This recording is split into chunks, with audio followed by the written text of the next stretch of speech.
Well, good morning. Good morning. I'm here with Ellie again this Sunday morning. With Sam. Howdy. So today, obviously, we're a little bit Crazy. behind. And for some reason, always with the giggles. But a lot of you actually really responded to the article that Ellie had put out about her bug out bag. So we really wanted to talk about preparedness and bug out bags as an idea, and what is preparedness really at the end of the day for us, for regular folks. Because I'm not talking, I know there are a lot of people out there who are obsessed with zombie apocalypse, let's be ready, when the what is it, SHFT? I know what it stands for, and I probably shouldn't say what it sounds for on YouTube, but when the crap hits the fan. There you go. That works. But the idea is that we have very different ways of looking at emergency preparedness. And it doesn't even have to be emergency preparedness, just preparedness in general. Yeah.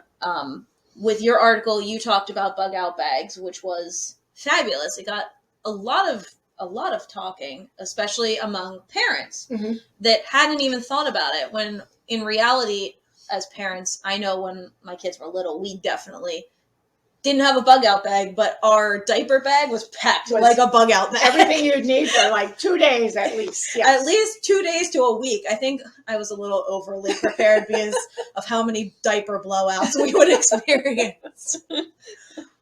But what I thought was interesting when people really responded to that article with you is that how many people don't really think about that and what preparedness really is. And where we live in Maryland, I mean, we could have a hurricane hit and we can be out. I remember I was pregnant with my son at the time. We were out of power for an entire week.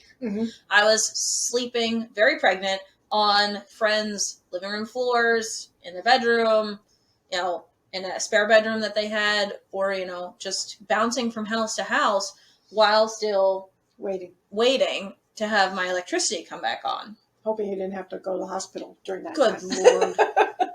Yeah. And I think what has made me aware of it is, in the last few years, watching fires and, tornadoes that have wiped out towns and things like that. We live near a dam, Conowingo Dam. And although, I don't sit here and worry every day that something's going to happen. I don't worry that it's going to flood. And sometimes, sometimes we overreact. But the whole point of doing Beyond TP and Milk was because we kept saying, like, why are people running out to get toilet paper the day before a snowstorm? Are they really that tight with their supplies? Yeah, I get very confused. Yeah, and that's really. When Sam and I talk about readiness, we're really talking about being prepared for the week that your electric's off, being prepared if there's a snowstorm, and not just that I can't get to a store, but neither can delivery trucks. Yeah, they can't get to you. So Amazon the store is going to be behind as well. And so being prepared for 2 weeks or a month is really important. Yeah. As far as longer than that's another whole ball game. And there's plenty of sites out there for survivalists and doomsday, and if the nuclear war comes and all of those things. But we're really talking about just protecting you and your family in much more everyday type emergency situations. More realistic. Yeah. I always will pick up an extra case of water when we go to the grocery store anymore, just so that in case something does happen. We've had multiple water main breaks on our street, actually, because the infrastructure in our town is being worked on. So always having a few extra gallons of water on hand makes my day-to-day life easy when suddenly the water main breaks down the street and I don't have water and I'm in the middle of whatever, washing dishes, running a load of laundry. These things have really happened in the last 2 months. But we also both have looked at it in the sense that when you look online and you look up the word preparedness, they'll immediately go to being ready. It's called a state of readiness, specifically in a time of war. And that is not what we're articulating, but with what's going on in the world today. Not as far-fetched as it would have been a few months ago. Yeah. It is something that we do want to be conscious of. And I also want to say on that topic, I don't usually keep cash on hand. And that was something that your blog really made me think about, like, oh crap, always ATM's not working. Is serious. Oh my god, crap. I needed to get some cash on hand just to have, God forbid. And in reality, in that same tone, having a few extra things also allows you to barter with somebody who has something you don't have. Yeah. So, I mean, it sounds silly, but if you have lots of toilet paper and the lady down the street can't, you can say, hey, I can give you some toilet paper if you've got some tomato sauce, but it's really true that, it's as simple as that. Just having things available that either, the cash to purchase a few things from somebody or that you can barter with. Yeah. And one of the things that you brought up in your bug out bag article that I really, like, it hit home for me and made me think about, first off, I don't have bug out bags. It's something I do actually, like, it's one of those things that I know that I need to do for my family. We do have an emergency binder and we have our fireproof safe, but I don't think that would actually be easily transportable. But unless you have a donkey or a mule or something, which I do not have. Most of the stuff for my emergency preparedness is for a truck. Yeah, it's a lock-in scenario versus a get out of Dodge.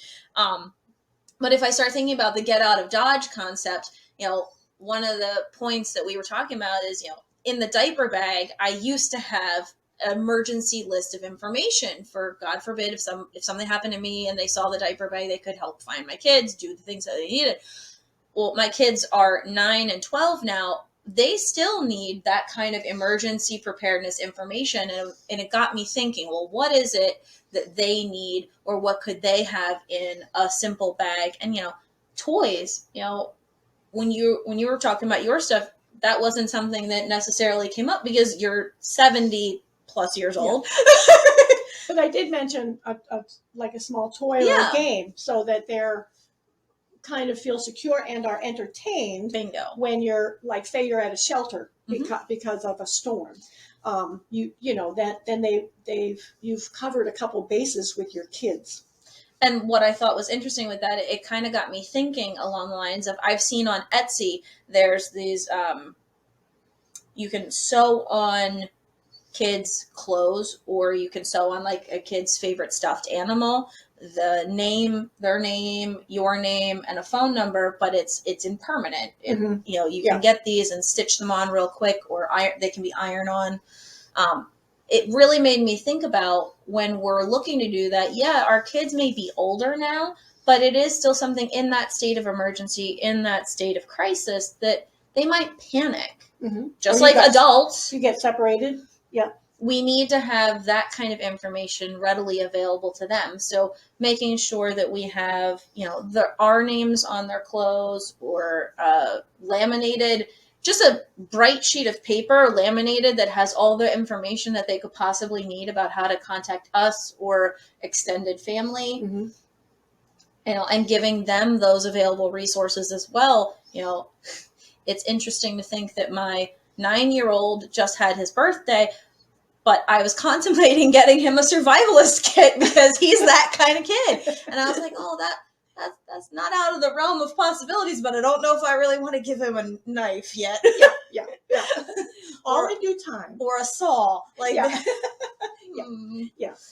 But you can start him, Yeah, I mean, if that's an interest. With Scouts, they're already learning those kind of things. Right. And being involved in activities like that gives you that sense of almost safety or security that you can in that moment. Being ready. I'll be ready. It's just a simple, what can build your confidence if, God forbid, crap hits the fan and you do need to get out of Dodge.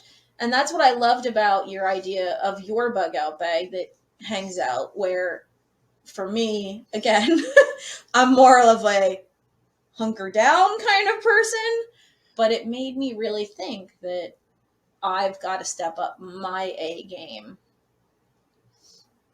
Yeah. Well, and I just think, like, medical information. If somebody is allergic to something, or if they have allergies, or what medicines are they on, particularly folks my age, but there are some real necessities that could help whoever is able to help you if they have the information. And I know for a fact when you're under duress, it's really hard to think of those things. Yeah. If you have it on a list somewhere, tucked away, that can ease a lot of that anxiety. Or one of the things that you said is literally having that list just slapped to your refrigerator at all points in time, so that, everybody knows exactly what to get and where to go if you've got 5 minutes to get out of Dodge. Yeah. And one of the things that you hadn't added to the blog that I thought was hilarious when we started talking about it was, I was like, oh, any good MacGyver fan knows that you need to have duct tape. Yep. And then you had mentioned about trash bags. Yeah. And those two things can handle a whole lot of issues when you're like in a shelter or stuck in a basement or anything.